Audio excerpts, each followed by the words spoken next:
Hey, have you heard of Ponq? No? Makes sense. I mean, you probably wouldn't have unless you spend a whole lot of time combing through H.io.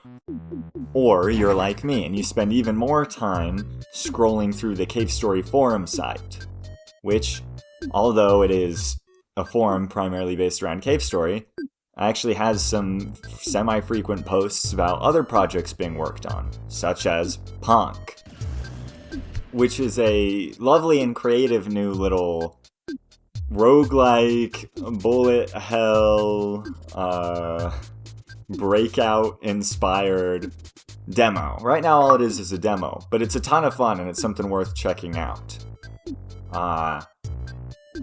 You ever heard of Breakout? Atari Breakout?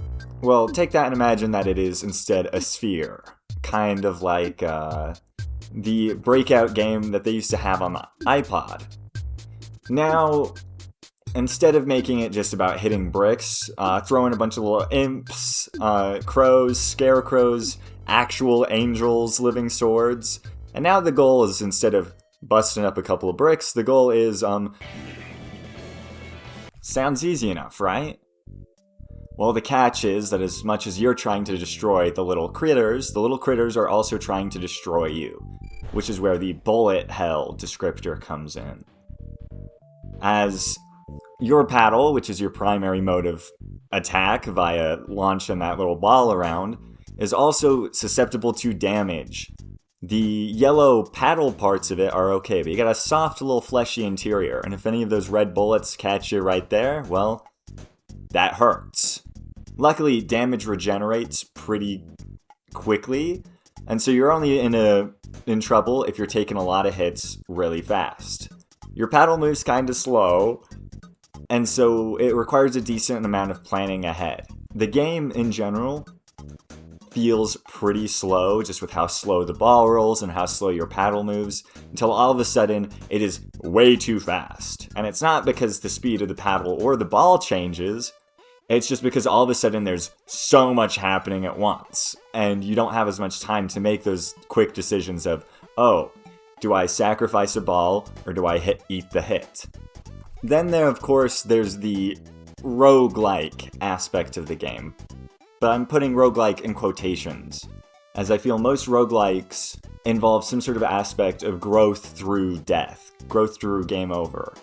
Game over doesn't really do much for you, at least in this demo. It just ends the game and you have to start again. But it is a roguelike in the sense that much of the game is randomized, and after each level, you get a certain randomized upgrade.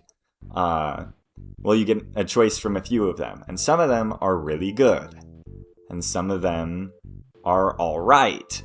I personally found that the most useful ones are the paddle size upgrades and the ball size upgrades, just because it means that there's less aiming you have to do, pretty much.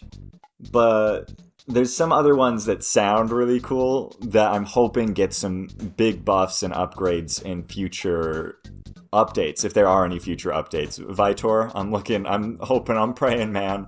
Please give me more Ponq. But one of them is this star ability, where as your ball rolls, stars spawn behind it that can deal damage, which would be good if enemies moved around more and so they were likely to run into it, or if the stars dropped more consistently. I don't think I've ever dealt a single point of damage with that ability, but it looks cool though. That's worth something. Speaking of looking cool, this game does just have such a vibe to it.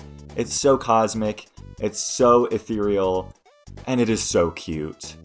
Just like your little paddle guy, your little Ponq, he is so adorable. He's got his big eyes, his big Felix Colgrave donk eyes, and he just makes all these goofy little emotions, and I love him so much. I love my sweet little boy so much. I miss you, boy. So yeah, that's Ponq. Right now, there's not a whole lot to look at, but there is a lot of potential. And that's why it's fun, and that's why it's something I think is worth eating up at least 20 minutes of your day if you want to give it a shot. I'll make sure to put a link to the itch.io page for it in the description of this video, and I'd recommend you to take a gander.